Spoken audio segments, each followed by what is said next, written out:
सरकारी योजनाओं का लाभ मिल रहा है और बड़ी आसानी से घर बैठे वो सरकारी योजनाओं का लाभ ले रहे हैं। देखिए इस पर खास रिपोर्ट।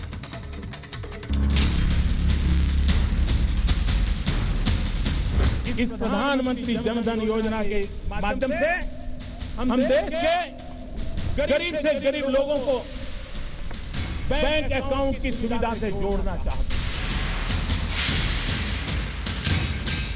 तमाम दिक्कतें नेशनल डिजिटल हेल्थ मिशन के माध्यम से अनेक मुसीबतों से मुक्ति मिलेगी।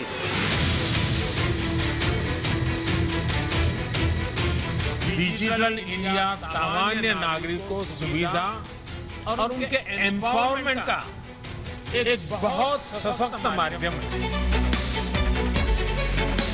आयुष्मान भारत योजना का लक्ष्य आगे सुविधा देने का तो है ही, साथ में ऐसी व्यवस्था भी खड़ी की जा रही है जिसके लिए आपको घर के पास ही इलाज की उत्तम सुविधा मिल जाए।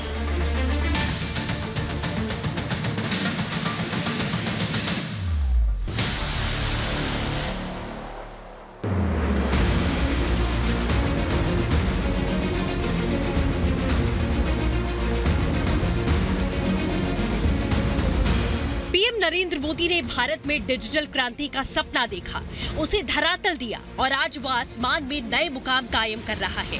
पीएम मोदी की सोच से आज सरकार से लेकर सरकारी सुविधाएं मोबाइल के जरिए जेब में पहुंच चुकी हैं। बैंक से लेकर स्वास्थ्य सेवा तक आम आदमी तक डिजिटल रूप में पहुंच चुकी है।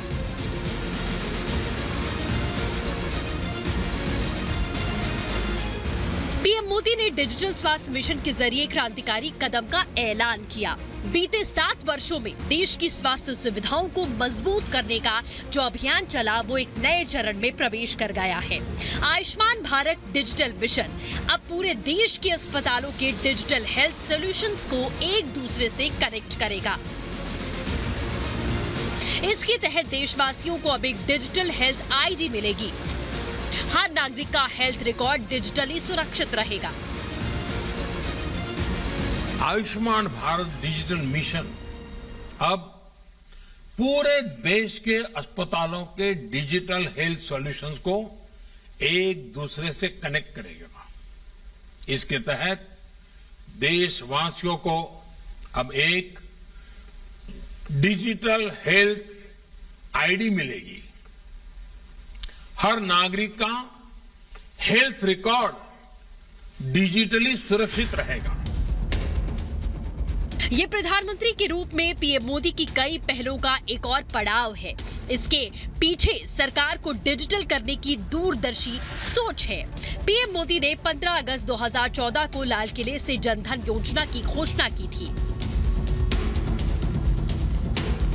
इस प्रधानमंत्री जनधन योजना के माध्यम से हम देश के गरीब से गरीब लोगों को बैंक अकाउंट की सुविधा से जोड़ना चाहते हैं।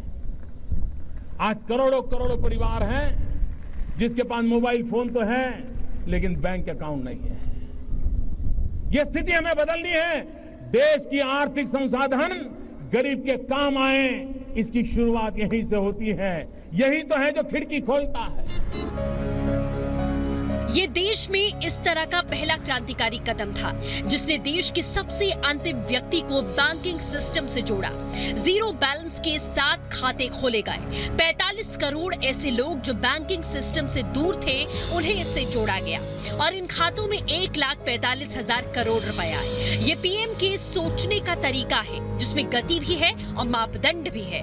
कैसे बैंक खोलने के बाद अगले चरण में जनधन खाते आधार के साथ जोड़े गए और उसके बाद मोबाइल से जोड़े गए। इस तिकड़ी को JAM नाम दिया गया, यानी जन धन आधार मोबाइल। आज से JAM का जोड़ सरकारी सेवाओं को गरीब आदमी तक पहुंचाने का सुगम, सरल और बिना भ्रष्टाचार वाला रास्ता बन गया। इसी का नतीजा है कि किसानों के पास सरकार पीएम किसान फंड का पैसा भेजती है तो मोबाइल में एक बीप के साथ पैसा उनके खाते में होता है।